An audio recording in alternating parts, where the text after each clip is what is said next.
Hi friends, welcome back to Praganya home. இன்னைக்கு பாத்தீங்கன்னா நம்ம வந்து முட்டை குழம்பு செய்ய போறோம்.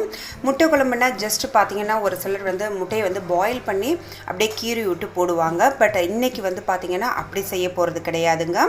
இது வந்து குழம்புலே வந்து முட்டையை வந்து உடைச்சு ஊத்தி முழுசா வந்து முட்டை மிதக்கும். அவ்வளோ ஒரு டேஸ்டா இருக்கும். இந்த இது பாத்தீங்கன்னா இந்த முட்டை குழம்பு வந்து வெறும் ரைஸுக்கு மட்டும் இல்லாம சப்பாத்திக்கு கூட ரொம்பவே நல்லா இருக்கும். சப்பாத்தி இட்லிக்கெல்லாம் கூட நல்லா இருக்கும். இது எப்படி செய்ய போறோம்ங்கறத இன்னைக்கு பார்க்க போறோம். அதுக்கு பாத்தீங்கன்னா இன்னைக்கு நான் வந்து ஒரு 5 முட்டை எடுத்து வச்சிருக்கேன். கருவேப்பிலை, பூண்டு வந்து ஒரு 15 பல்லு வந்து தட்டி வச்சிருக்கேன். ஒரு 20 சின்ன வெங்காயம் நறுக்கி வச்சிருக்கிறேன்.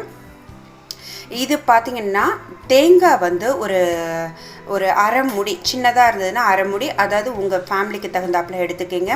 தேங்காய் ஒரு அரை ஸ்பூன் வந்து மிளகு, அரை ஸ்பூன் ஜெயரகம், அரை ஸ்பூன் பெருஞ்சீரகம், கசகசா ஒரு ஸ்பூன், ஒரு 5 முந்திரி பருப்பு, இதெல்லாம் போட்டு அரைச்ச விழுது தான் இது. அப்புறமா பார்த்தீங்கன்னா ஒரு மீடியம் சைஸ் தக்காளி 3 எடுத்து வச்சுருக்கேன். அதாவது 3 வந்து நான் வந்து நல்லா வந்து அரைச்சி வச்சுருக்கேன் பாருங்கள். அடுத்து வந்து இதுக்கு மசாலாவுக்கு தேவையானது பார்த்திங்கன்னா இது வந்து கறி மசாலா. இது பார்த்திங்கன்னா இந்த முட்டை குழம்பு வந்து நல்ல கறி குழம்பு டேஸ்ட்டில் ரொம்ப சூப்பராக இருக்கும். அதனால தான் நான் சப்பாத்தி இட்லிக்கு கூட நல்லாயிருக்கும்னு சொன்னேன். இது வந்து கறி மசாலா வந்து 1 ஸ்பூன் எடுத்து வச்சுருக்கேன். மஞ்சத்தூள் வந்து ஒரு 1/4 டீஸ்பூன், கரம் மசாலா வந்து ஒரு 1/4 டீஸ்பூன் எடுத்து வச்சுருக்கேன்.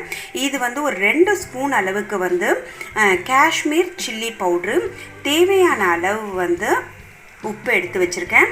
இப்போ நம்ம செய்யறதுக்கு இதெல்லாம் தான் தேவை. எப்படி செய்யலான்னு பார்ப்போம். இப்போ பார்த்தீங்கன்னா இதுக்கு வந்து நல்ல வந்து வாய் அகண்ட ஒரு கடாய் வைக்கணும். அப்போ தான் நம்ம எட்ட வந்து முட்டை ஊற்றினா தான் உங்களுக்கு வந்து முட்டை வந்து ஒட்டாமல் நல்ல ரவுண்டாக வரும். இப்போ எண்ணெயை ஊற்றியாச்சு.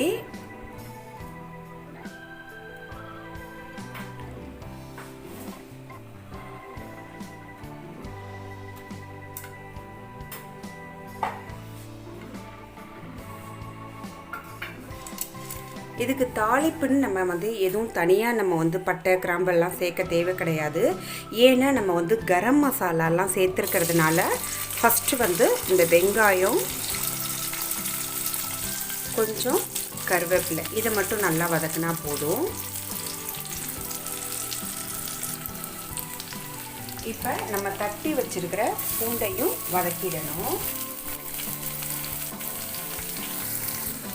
இப்போ நல்லா அந்த வெங்காயம் பூண்டெல்லாம் நல்ல கோல்டு கலரில் வந்துடுச்சு. இந்த ஸ்டேஜில் வந்து நம்ம வந்து அரைச்ச தக்காளி விழுத ஊற்றிக்கணும். இப்போ இந்த தக்காளியோட பச்சை வாடை நல்லா போன பிறகு நம்ம எடுத்து வச்சிருக்கிற மசாலா அத்தனையுமே வந்து இதில் போட்டுடணும். ஏன்னா வந்து இதையும் போட்டு ஒரு லைட்டாக வதக்கணுன்னா உங்களுக்கு வந்து இதில் உள்ள ஒரு ரா ஸ்மெல்லும் வந்து போயிட்டு அதுக்கு பிறகு இந்த குழம்புக்கு தேவையான தண்ணியை இதில் ஊற்றணும்.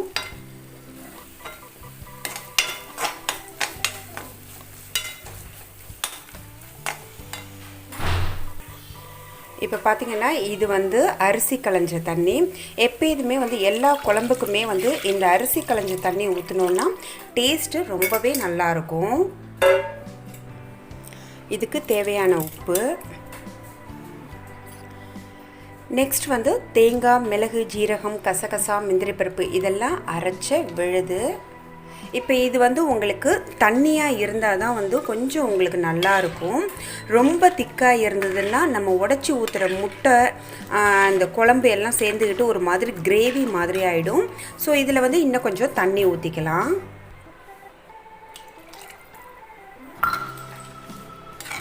இந்த ஸ்டேஜில் உப்பு, உரப்பு எல்லாத்தையும் செக் பண்ணிக்கலாம். சப்போஸ் ஏதாவது கம்மியாக இருந்ததுன்னா நீங்கள் வந்து அதை போட்டுக்கலாம். போட்டு இதை வந்து இப்போ நம்ம மூடி வச்சிடணும். இது ஒரு 10 மினிட், இப்போ வந்து ஒரு 10 to 15 மினிட்ஸ் ஆயிடுச்சு. இப்படி நல்ல குழம்பு கொதிக்குது. இந்த ஸ்டேஜில் பார்த்தீங்கன்னா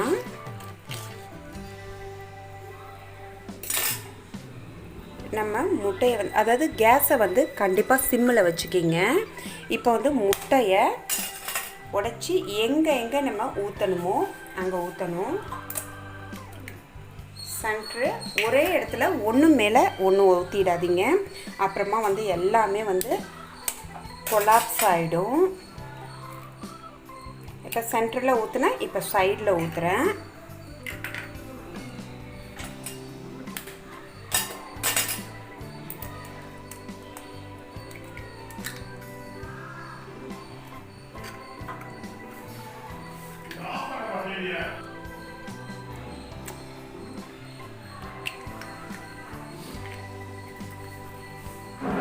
இப்போ இதை வந்து சிம்மிலேயே வச்சு ஒரு 10 மினிட்ஸ் கழித்து பார்க்கலாம். மூடி வச்சிடுங்க. இப்போ பார்த்தீங்கன்னா நல்ல முட்டை குழம்பு கொதிச்சிடுச்சு. இது எவ்வளோ ஒரு அருமையாக இருக்குது பாருங்கள். உங்களுக்கு வந்து முழுசாக பாயில் பண்ணி போட்டிங்கன்னா அந்த டேஸ்ட்டு வராது. ஸோ பட் நீங்கள் வந்து எடுக்கும்போது மட்டும் கொஞ்சம் கேர்ஃபுல்லாக எடுக்கணும். ஒவ்வொன்றையுமே வந்து தனித்தனியாக எடுக்கலாம். இப்போ பார்த்திங்கன்னா முட்டை குழம்பு ரெடி ஆகிடுச்சு, நல்ல வெந்து மணமாக இருக்குது. லாஸ்ட்டில் வந்து கருவேப்பிலை எல்லாம் தூவி பரிமாறிடலாம். முட்டை குழம்பு சூப்பரான சுவையான முட்டை குழம்பு ரெடி ஆகிடுச்சு. இந்த வீடியோ உங்களுக்கு பிடிச்சிருந்ததுன்னா மறக்காமல் பிரகன்யா ஹோமுக்கு சப்ஸ்கிரைப் பண்ணி பக்கத்தில் உள்ள பெல் சிம்பிளை கிளிக் பண்ணுங்கள்.